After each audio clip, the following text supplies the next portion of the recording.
ladies and gentlemen. I'm Joseph Novichkov, Senior Trading Manager with GDM. Today's outlook, firstly, before the most important news, we're going to start with the Asian markets. They sold off, of course, on Wednesday as investors scurried into safe haven plays on, of course, global growth concerns and sending bond yields to record lows. Also, we're looking at the renewed Brexit jitters also sent the British pound down, tumbling to a fresh new 31-year low.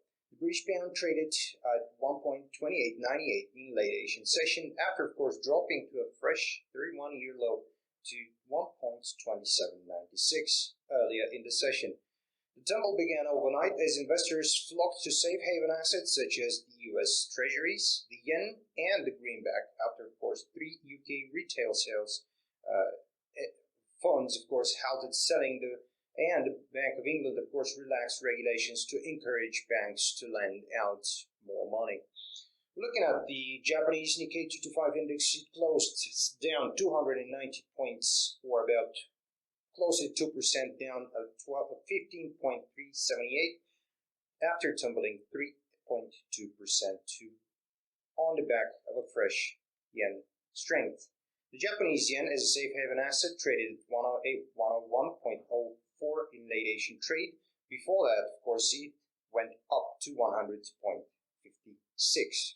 European stocks are expected to open slightly lower on Wednesday as, of course, fear over political and economic uncertainty in the European Union followed the Brexit vote return to global markets. Ahead of the European Central Bank's Mario Draghi speech, which is about to start in a few minutes, the euro is slightly lower against the dollar at 1.1070.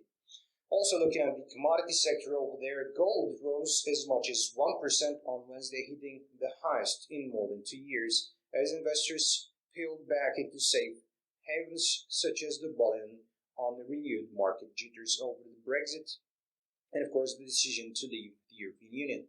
Gold touched its highest since March 2014 at 1371.40 an ounce and, of course, was trading up 0.9% at 1367.20 an ounce in all the European trade.